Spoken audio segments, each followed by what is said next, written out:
আজকে ভিডিওটা একটু লং হবে, সো দয়া করে কেউ স্কিপ করবেন না। আমি আপনাদের সঙ্গে শেয়ার করব বাড়িতে খুব সহজে কিভাবে পেটাই পরোটা আপনারা বানিয়ে নিতে পারেন। দোকানে কিন্তু অনেক দিনের তেল ইউজ করে আনহেলদি খাবার তৈরি হয়, তো এটা যদি বাড়িতেই তৈরি করে নেওয়া যায় তাহলে কম খরচায় এবং শরীরও খুব হেলদি থাকবে। তো সবার প্রথমেই আমি ময়দা নিয়ে নিয়েছিলাম।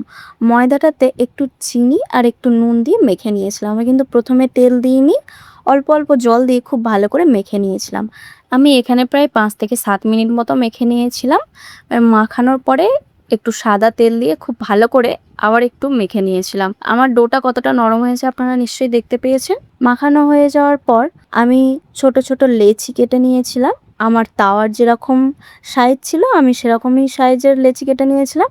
আপনাদের যেরকম তাওয়ার সাইজ আপনারাও সেরকমভাবেই লেচিটা একটু ছোট বড় সাইজের কেটে নেওয়ার চেষ্টা করবেন।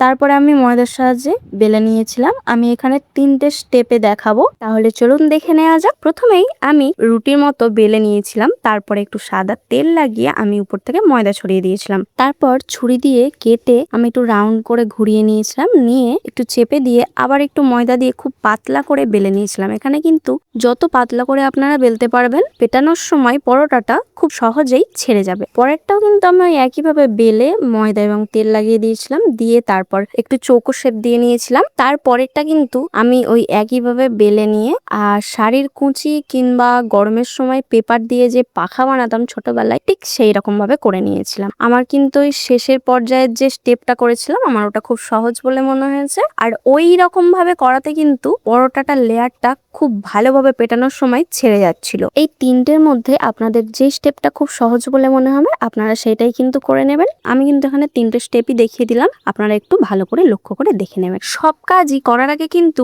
বড্ড কঠিন বলে মনে হয়, কিন্তু যখন আমরা সেই কাজটা শিখে যাই তখন খুবই সহজ বলে মনে হয়, তাই না? তো আমি কিন্তু এর আগে পেটাই পরোটা কোনোদিনও বাড়িতে ট্রাই করিনি, এই প্রথমবার করলাম। আর প্রথমবারে যে এতটা পারফেক্টলি ভাবে আমার পেটাই পরোটাটা হবে আমি সত্যিই ভাবতে পারিনি। আপনারাও একবার বাড়িতে ট্রাই করে দেখুন, এটা এতটাই সহজ যে আপনারাও পারফেক্টলি ভাবে প্রথমবারেই বানিয়ে নিতে পারবেন। দোকানে কিনে খাওয়ার থেকে আমার মনে হয় বাড়িতে বানিয়ে খাওয়াটাই বেশি ভালো হবে, কারণ এখন দোকানে যা পরোটার দাম বেড়ে গেছে, তার উপর দোকানের পরোটা কিন্তু শরীরের জন্য খুব একটা ভালো নয়। তো যাই হোক, আমার সব পরোটা বানানো কিন্তু অলমোস্ট রেডি। তো দেখুন আমার পরোটাগুলো কেমন হয়েছে, কমেন্টে অবশ্যই জানাবেন। আমি একটু টেস্টও করে দেখালাম। আর সত্যি বলতে যখন আমি কোনো রান্না করি আর বাড়ির সবাই টেস্ট করে বলে যে রান্নাটা কিন্তু খুব সুন্দর হয়েছে, তখন কিন্তু আমার খুবই ভালো লাগে।